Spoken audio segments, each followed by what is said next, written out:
Très chers amis, Shabbat Shalom Umvorach, et cette semaine nous lirons la paracha de Yitro, une paracha fondamentale puisque on y lit les 10 commandements. On remarquera que les 10 commandements commencent par Anochi Hashem Elokecha, je suis l'Éternel ton Dieu qui t'ai fait sortir d'Égypte, et il se termine par le mot Re'acha, ton prochain, tu n'en feras pas tout ce qui appartient à ton prochain.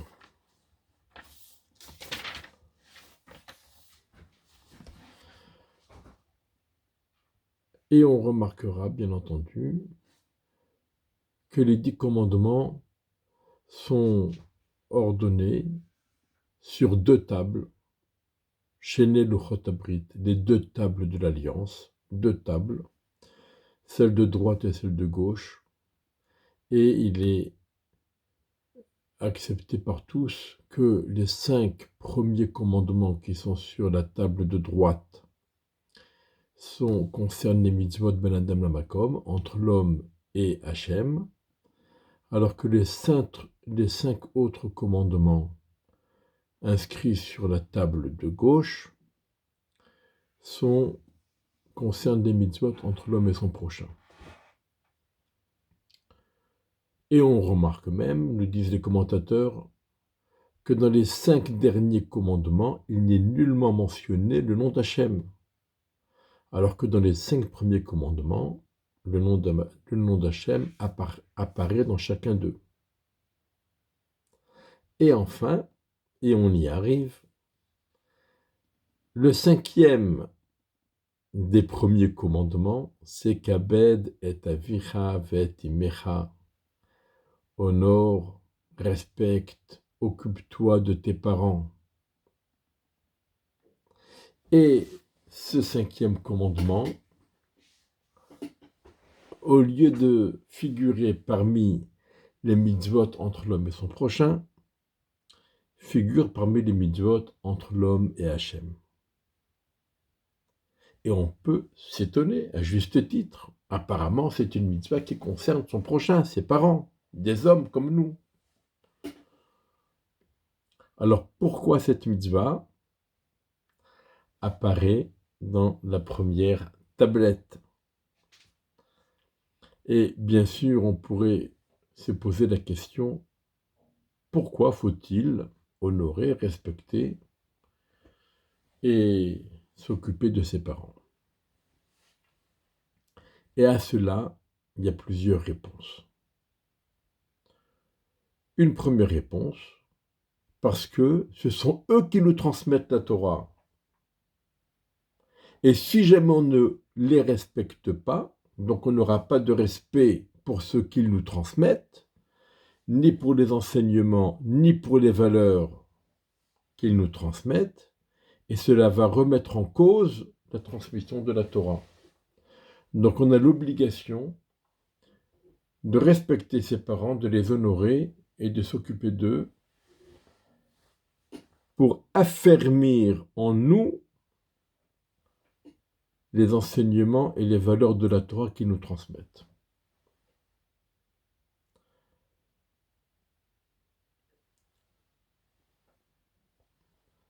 Une deuxième raison, c'est par reconnaissance. Ce sont eux qui nous ont fait venir au monde, ce sont eux qui se sont occupés de nous depuis qu'on est né, jusqu'au dernier instant de leur vie. Ils s'occupent de leurs enfants, ils se soucient pour leurs enfants, ils prient pour leurs enfants et pour leurs petits-enfants, etc., etc. Et donc, c'est un minimum de reconnaissance que, en cas de besoin, on s'occupe d'eux et bien sûr, on les respecte et on les honore. On pourrait se poser la question, si c'est la vraie raison de cette mitzvah, qu'en est-il lorsque les parents, quelle que soit la raison bonne ou pas bonne, si les parents ne se sont jamais occupés de leurs enfants? leurs enfants ont été confiés à la DAS, élevés par d'autres familles, et ils ne les connaissent pas. Un beau jour, ils réapparaissent dans la vie de leur fils, et ils réclament que leur fils accomplisse à leur égard la mitzvah de Kibbout Av Va'em. Est-ce que c'est justifié? Est-ce que c'est mérité?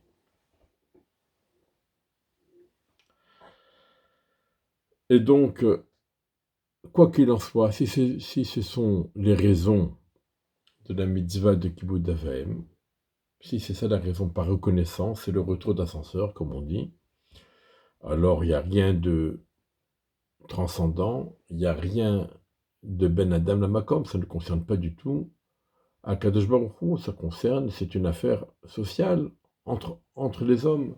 C'est Ben Adam la Chavero, ça devrait figurer dans la deuxième tablette et non pas dans la première.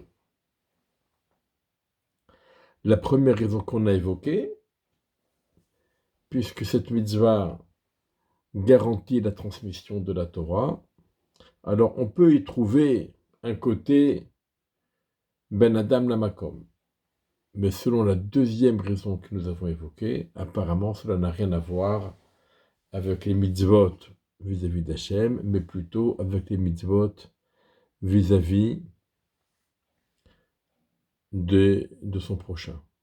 Même pour la première raison, dans le cas où les parents n'ont pas assuré la transmission de la Torah, des mitzvot et des valeurs de la Torah, alors on n'aurait pas de raison de les honorer et de s'en occuper. Et pourtant, il y a une autre explication. De toute façon, disent certains commentateurs, est-ce qu'il y a lieu d'être reconnaissant vis-à-vis de ses parents, quand bien même ils ont tout fait pour leurs enfants, mais peut-être qu'il eût mieux valu ne pas les faire du tout. Un enfant pourrait dire à ses parents, je vous ai rien demandé, pourquoi vous m'avez fait venir au monde? J'étais très bien là-haut. Ma neshama, elle se trouvait dans le paradis.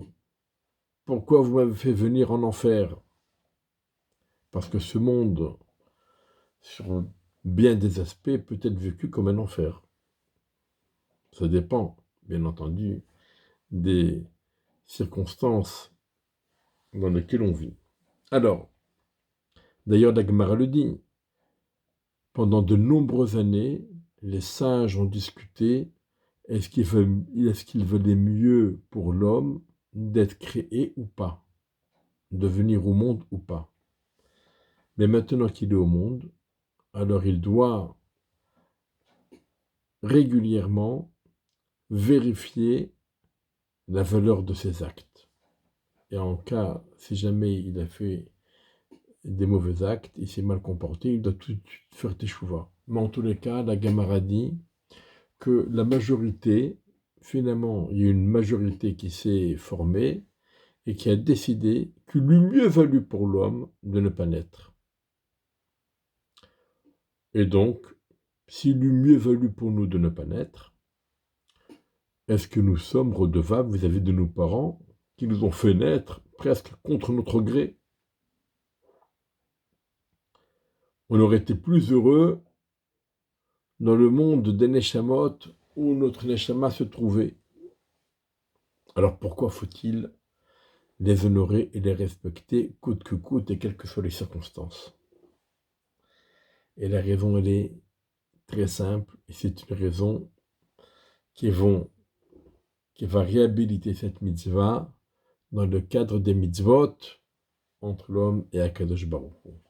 Tout simplement parce que la Gemara nous dit il y a 3 associés dans l'homme: Hachem, son père et sa mère. Nos parents sont les associés d'Akadosh Baruch Hu. Et parce qu'ils ont cette qualité d'être les associés d'Akadosh Baruch Hu, nous devons les respecter. Nous devons les honorer. Nous devons les servir. Quelles que soient les circonstances. Et c'est pour cela que cette mitzvah de Kibbout Av Va'em est toujours associée au Shabbat.